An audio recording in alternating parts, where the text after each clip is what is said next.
All right, let's talk about the tie between the 10th Amendment and Article 5. Now, how many 10th Amendment fans do we have in here? Any? Yeah, a few? yeah. Yes. All right. So let's read through the wording of the 10th Amendment.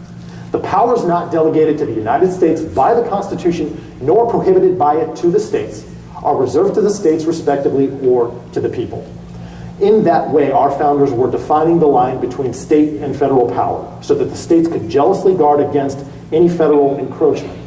Well, do you see any teeth in the 10th Amendment? Did our founders actually put an enforcement mechanism? If the federal government steps across the line, can we push them back somehow? No, they didn't need to. They already had Article 5. Article 5 was in the original Constitution. This was an amendment proposed after the Constitutional Convention, after the Constitution was ratified during the first term of Congress. So our founders put Article 5 there first, and they didn't need to put any teeth in the 10th Amendment because they were already there. Now, are there other mechanisms we can use to enforce the 10th Amendment? Yes, there are. Any fans of nullification? Yeah. Nullification can be used. It can be used for good and bad. I think we'd all agree that the 10th Amendment Protection Act is a good way to go, maybe nullifying Obamacare. But what about Colorado's legalization of marijuana? That's a nullification of the federal law that bans marijuana. But as with every mechanism, it has its good and its bad points. Ultimately, nullification laws can be overruled by the U.S. Supreme Court, as we found out in Roe v. Wade. When that decision was rendered, it was based on a Texas abortion law. And the Supreme Court said, yeah, that's unconstitutional, and in one fell swoop said all other 49 states' anti-abortion laws are unconstitutional. Now, I'm not going to get into that debate, but that just shows you that if the Supreme Court gets involved, they can strike down state laws. What about all of the protection of marriage laws in the states? Those are being struck down by lower level federal courts. Florida, the people of Florida had traditional marriage protected for its entire history. One federal judge just said no. Now, how can we go on the offense? Well, you guessed it, Article 5. Article 5 allows the states to bypass the federal government, propose amendments, and then ratify them in order to reform the federal government. If you want to win the game, you've got to play both offense and defense. There's no way that we can sit back defensively with only nullification. And again, I'm all for nullification. But ultimately, we have to be able to go on the offense. How many people in here are fans of term limits? Okay. How do you think that's ever going to happen? Now I'm talking federal term limits. Is Congress ever going to propose term limits for itself? No. So how else can we do it? Article 5. Amendment. Article 5. How about, and this is a long shot, but a repeal of Roe v. Wade. The only way you're ever going to do it is here. Do you know how many states have actually called for an Article 5 convention to reverse Roe versus Wade? 16. If someone picked up the flag, you'd need 18 more, and you'd have a convention. Anything that you think about in regards to reforming the federal government, term limits is a popular one, repealing the 16th Amendment, we talked about that. You think the federal government is going to get rid of its cash cow, the income tax? Of course not. So if you are, at your core, opposed to Article 5, think about all these things that you want to have done, and you may have to come to grips with the fact that this is the only way to do it. All right. Now, why is Washington out of control? Well, we talked about this, the 17th Amendment. The states haven't used their constitutional checks on federal power because, well, they lost one of them 100 years ago. They lost control over the U.S. Senate. And we've never gotten to 34 state applications, or 2/3 on any single subject. Do you know how many Article 5 applications that the states have filed over the last 200 years? Over 400 calls for conventions have been filed. Do you know why there's never been a convention? We've never gotten to the 2/3 majority required to call a convention on a particular topic. The Balanced Budget Amendment campaign got to 32. Senator Everett Dirksen ran a campaign to reverse a Supreme Court decision. They got to 33 states, and he died. He was the one leading the charge. That's probably why they didn't get to 34. So the states have tried to use this mechanism all throughout our history, but they've never reached that 2/3 majority on one, or threshold on one topic. So of course the 17th Amendment is probably the cause of our ills. The states have had no regular check on federal power. They only have this emergency check left available to them, and we find ourselves contemplating the use of that check this day. Now, without any check on its borrowing power, without the states having any say on what goes on in Washington, the federal government is bankrupting America. Here's what we're looking at in regards to the national debt. In 2000, when Bush entered office, we were about $5 trillion in debt. That represented about $45,000 per taxpayer for each one of you. Well, you know what? I would love to get in a time machine and go back to 2000 because you're not going to like the numbers you hear coming up. In 2008, when Bush left office, the national debt was around $10 trillion. Nothing to be proud of. He essentially doubled it. At that point, you would have been on the hook for $95,000 as a taxpayer. Well, that's nothing. Here, by the time we get done with fiscal year 2014, we will be $18 trillion in debt. That's $8 trillion in essentially 6 years. Your share, about $154,000 per taxpayer. Another way to look at it, $54,000 per citizen. That's all 320 million Americans. Think about those immigrants as they sit there and swear the oath as a citizen to become a citizen. And you're like, welcome to America, here's $54,000 in debt around your neck, welcome, next. Every single new citizen is saddled with that millstone. What about every newborn child? The moment they breathe free air, welcome. You'll be an American citizen officially, you'll be able to vote at 18, but the moment they breathe free air, they're $54,000 in the hole the moment they enter the world. Is that the kind of future we want to leave for our children? Okay, I was about to go to the children route. I can't bring myself to go there. But our government's deficit spending addiction has gotten worse and worse and worse. This was Bush's per year deficit spending. We had wars going on here. 2007 it got down. Remember the surge? I'm sure that required a lot of additional borrowing to fund that. Then of course 2009 came. And who came into office at that point? I'm trying to remember this guy, Barry something or other. Well, yeah, $1.4 trillion. Now part of that was the bailout. A lot of that was, kind of inherited. But Congress got a taste for deficit spending and they never looked back. Over the last 6 years on average, they've borrowed over $1 trillion to fund anywhere from 30 to 35% of the federal budget. How long could you, as an individual, last when you're borrowing 30 to 35% of your yearly expenses? Maybe 1, 2, 3 years. If you have a trust fund, that's great, but we don't have a trust fund. In fact, the government, that was a segue I didn't intend. Do you know what's happened to the Social Security Trust Fund? Gone. $2.7 trillion wiped out.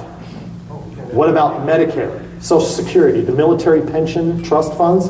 Wiped out. Congress has borrowed over $5 trillion from government trust funds that were never supposed to be touched or used except for their intended purposes. You think we're ever going to pay those back? No. Well, guess what? We have to start paying them back in 2017, which will add to the financial burden we have. All right, let's do a quick national debt fact check. How much money do we owe? Well, $17.5 trillion. How much did our government take in this year? And that's important. A lot of times people like to compare this to GDP, which is a scary comparison. We now owe more than we make per year as a nation. But is that money controlled by the federal government? No. Of that total GDP, the government only has access to the taxes it collects. So we really need to compare this much that we owe to how much we took in taxes last year. Anybody know? Guess? $2.6 trillion. Just look at those two numbers. How much debt interest did we pay this year or in 2013? $420 billion. Now that is actually a fraud. You know why? We only had a $9 trillion national debt in 2007 and we paid $430 billion in interest. How is it that we can almost double our debt and be paying less? What is that bank, that national bank you all love to hate? The Fed. The Fed suppressed interest rates so that the American people wouldn't be shocked to see that we were paying over $800 billion this year in interest. If we were paying interest at market levels, almost 1/3 of all tax dollars would be going to pay interest on the national debt, no principal. That would be double the amount we spend on the military. And if that were occurring, the American people would be looking for political scalps, I can guarantee you. So the Fed has done the federal government a favor. But if we were to take these numbers and put them into something a little more concrete, down to earth, that's like someone who makes $26,000 a year owing $175,000 in bad credit card debt. We're tying these two numbers together. On top of that, they owe $4,200 per year in interest on that debt. Ladies and gentlemen, that's we the American people. We make 26 grand a year and we owe $175,000. So the question you have to ask is, what does the future have in store for that person? If you said anything other than bankruptcy, you would be wrong. That's where we are as a people. Now, how can we solve the problem? Well, there's really only one way. We've got to use the constitutional power our founders gave us to ratify a balanced budget amendment to prevent national bankruptcy. That is the only option. We've had 40 to 50 years where we've had some say, let's just elect better people and send them to Congress. Really? And where's that gotten us? In 1982, Ronald Reagan lamented the fact that we had just eclipsed $1 trillion in debt, total. From 1792 to 1982, the existence of our federal government, I'm sorry, in 1789, I should say more accurately, in that 200 and some odd year span, it had taken us that long to get to $1 trillion. Where are we today? 17 times that. Ronald Reagan is the one that started this. You know how much our national debt would be right now if Reagan had succeeded in convincing the states to do this? Less than $1 trillion. 1986, 1987 is probably when it would have been ratified. We wouldn't even be here. You all would be at home, probably not worried as much as you are.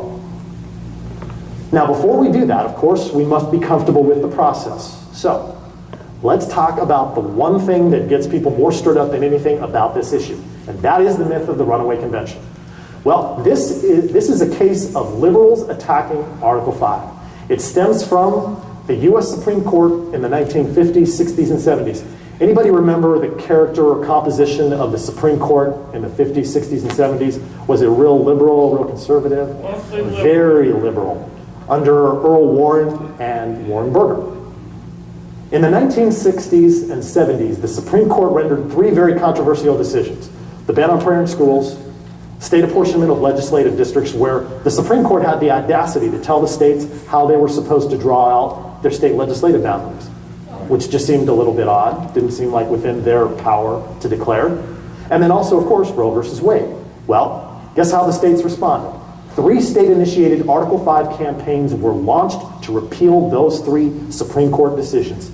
The one for repealing Roe versus Wade got up to 16. The prayer in states, I can't remember the exact number, I think it was a little bit below 10. And then the one to reverse the Supreme Court decision about legislative districts got to 33, one short of holding a convention.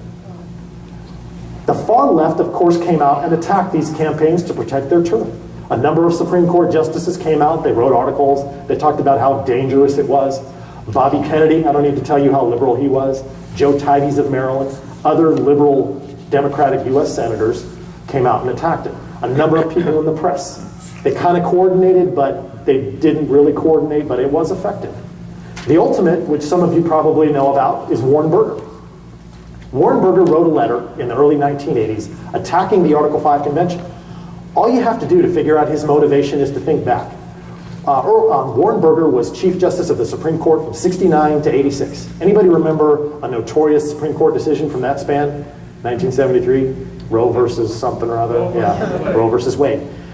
Per year, the Supreme Court is handed about 10,000 different cases that that people or states would like to have heard. And of those, they only select about 100 to 150. Guess who selected Roe versus Wade out of Texas? Warren Burger. Guess who voted in favor of it in 1973? Warren Burger. So if there was a person who would be known as the godfather of abortion in America, it is Warren Burger. And it is conservative groups who cite this man. Is the father of abortion someone you would normally expect conservative groups to cite as a legitimate source? Probably not. And of course he was protecting his turf. He did not want the states to overturn Roe versus Wade and other Supreme Court decisions. All right, now we move on to the 1980s, and that's where they took it to the next level. That's where liberals organized to dupe conservative state legislators and scare them. Because the liberals knew the one advantage that conservatives had is that we have more states. Liberals, of course, are all in these corridors along the coasts. They have 17 states currently. I think they actually had a fewer back then. And they knew that if conservatives really, really banded together and realized that this is the one way they could push back, it would be dangerous for their interests at the federal level. So this all came about because of the 1970s state-initiated campaign to propose a balanced budget amendment, which was originated by my hero, Ronald Reagan. You may recall Grover Norquist, the guy that does the anti-tax pledge that all Republicans sign, or their, I don't know, I got a joke about that. And then Milton Friedman, the Nobel laureate, known for being one of the most brilliant economists. Walter Mondale, no less, was tasked with leading the sabotage campaign against this state-initiated campaign for a balanced budget amendment. Now think about that. Ronald Reagan was the biggest proponent of it, and Mondale was set up to sabotage it. Apparently Jimmy Carter didn't need any help wrecking the economy, so he put the vice president on this. And I always love to put this picture in here. Do you remember what happened in that campaign? Mm-hmm. Yeah, did Reagan exact a little revenge there, maybe? 49 states to 1.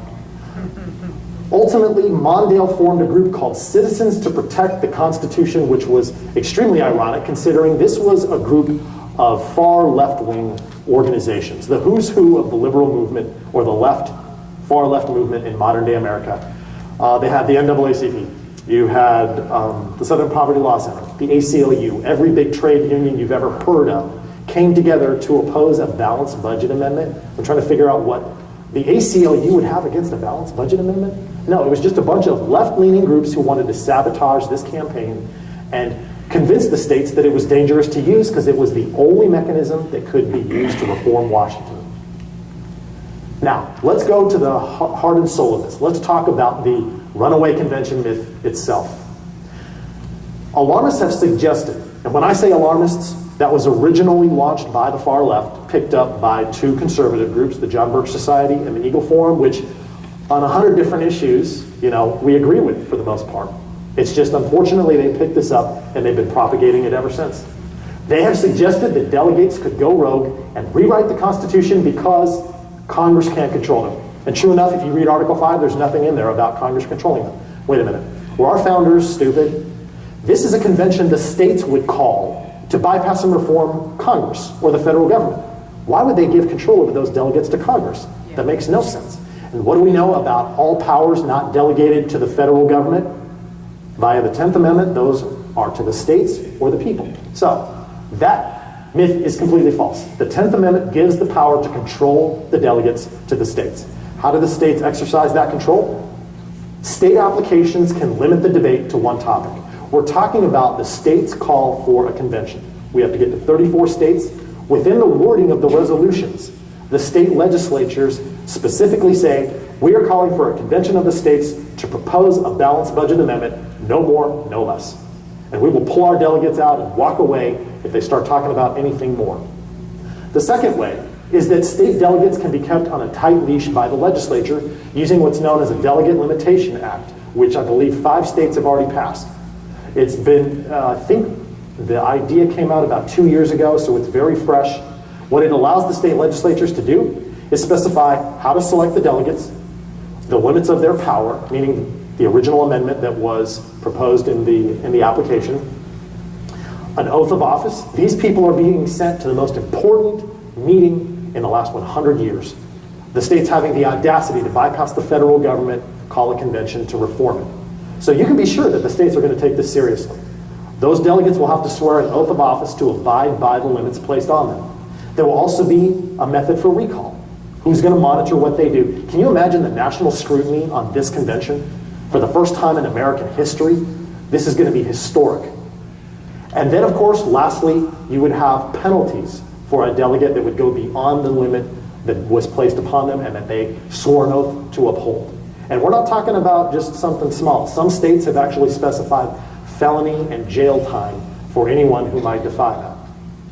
All right, the second myth is party takeover. Alarmists have suggested that the far left could hijack the convention and shred the Constitution. That's false. The far left doesn't have enough states. This is simple math.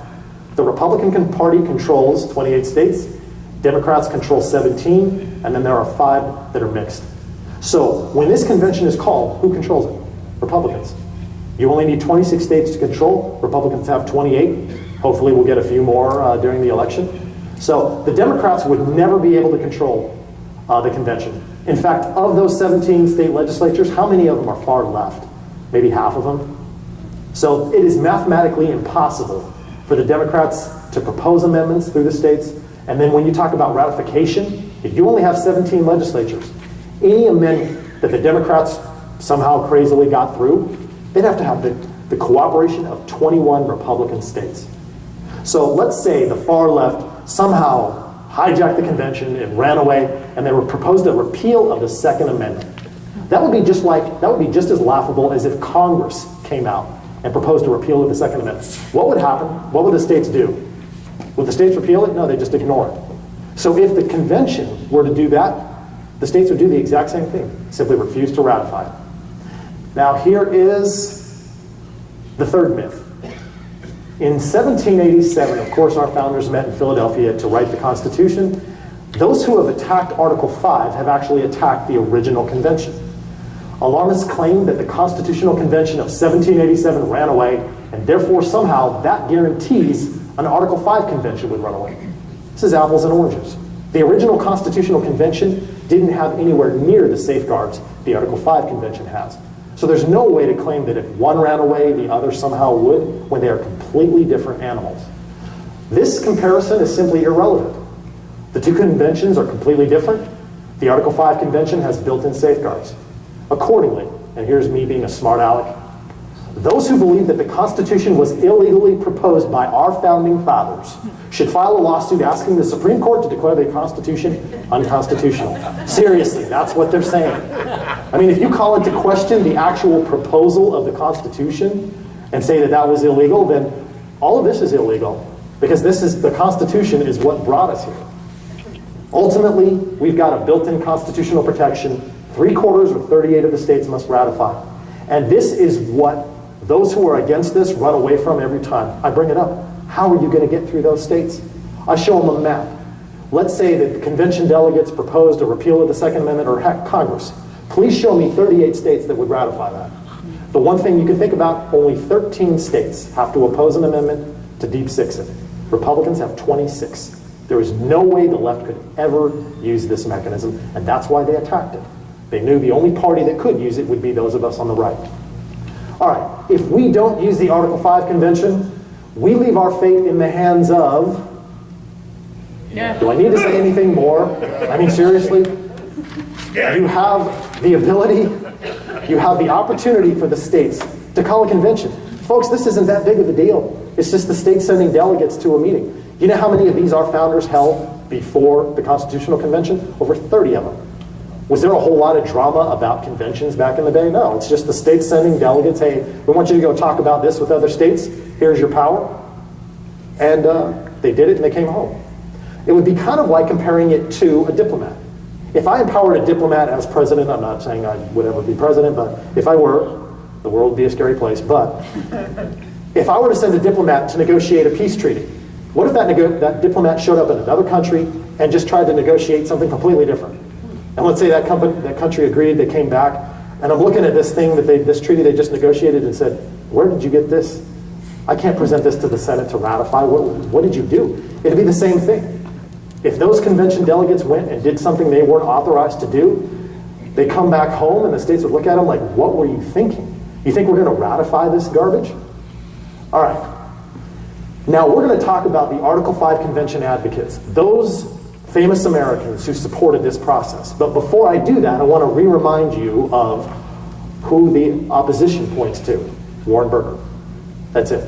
That's the only prominent American in American history they can point to that was against the Article 5 convention. Here are the greatest Americans of all time who supported this. We know James Madison did, Alexander Hamilton did, Ben Franklin, George Washington, John Adams, because they signed the Constitution. Alexander Hamilton and James Madison actually helped write Article 5. And it's funny because there's a letter that James Madison wrote that people try to use to say he was against it, which is laughable because he actually helped write it. Then we have Thomas Jefferson. Thomas Jefferson, of course, as many of you well know, wasn't at the Constitutional Convention. He didn't sign it. But what he wrote in the Declaration of Independence inspired the Article 5 Convention. That's exactly what he was referring to. Dwight Eisenhower, if you Google Article 5 Convention, Dwight Eisenhower, you will find a very supportive quote from Ike. Ronald Reagan we'll get to in a second. Rand Paul. Rand Paul went to the Senate in, I think, 2010 or 2008? He came back to the state of Kentucky and said, you know what, Congress is so dysfunctional, they will never propose a limit to their own spending. He went to the Kentucky legislature and testified before committees and asked them to do exactly what we are doing. Now, I don't know how you feel about Rand Paul for president. Who knows? He may not be, depending on who the Republicans field. But Rand Paul himself went back to his own state legislature and told them that they had to do what we are trying to do. Abraham Lincoln, I'll get to him as well, but he was an extremely strong supporter of the Article 5 Convention. What about our favorite talking heads? Glenn Beck and Mark Levin were the two most adamantly opposed to the Article 5 Convention. Then Mark Levin got so disillusioned with our government, he said, you know what, let me go back and research this. I've never actually looked into this myself. I just bought into this runaway convention stuff I'd heard. After researching it, well, you know the story, wrote a book on it. Glenn Beck read the book, completely flipped, and on December 13th, 2013, Glenn Beck, and you can go to YouTube and look at this yourself, Glenn Beck said, unless we use the Convention of the States, we're done as a nation. And he specifically mentioned reforming the tax code or replacing it and a balanced budget amendment. Rush Limbaugh has come out in support. Sean Hannity actually interviewed Mark Levin and specifically singled out our campaign as one that he thought the state should take and run with. And of course, most prominently displayed, our biggest supporter, Herman Cain, who Lou was campaign director for in Florida, has come completely on board with us to back this campaign. He's done 2 events for us for free. As Lou likes to say, his mic is our mic, and he has come on board completely behind this effort. Now, let's take a look at what Abraham Lincoln said during his inaugural address. This country with its institutions belongs to the people who inhabit it. Whenever they shall grow weary of the existing government. Anybody weary of the existing government here? Yeah. No one less than Abraham Lincoln. On every best president poll of all time, he's listed literally #1 on almost every single one of them. So theoretically, the greatest president of all time telling you, if you grow weary of this government, we the American people, can exercise our constitutional right of amending it. I will venture to add that to me, the convention mode seems preferable in that it allows amendments to originate with the people themselves. You can go directly to your state legislators, tell them your concern. The state legislators call for the convention, bypass Congress, propose the amendment, ratify it. How about Ronald Reagan? Ronald Reagan, after having been a part of this campaign, having originated the campaign as governor of California in the early 1970s, Ronald Reagan tried to convince Congress to propose a balanced budget amendment, and they refused time after time after time. And he realized that it would go to the states. If this were ever going to get done, it would be through the states. We can't depend on Congress to discipline itself. We must rely on the states to act on our balanced budget amendment. Fortunately, our nation's founders gave us the means to amend the Constitution through action of state legislatures. That is the only strategy that will work. He knew this firsthand. He fought that fight, and Congress refused. And this next quote is taken from a radio interview he did in 1979 as former governor of California, not yet president, but as someone who was intimately involved in this process. He was asked about the runaway convention myth.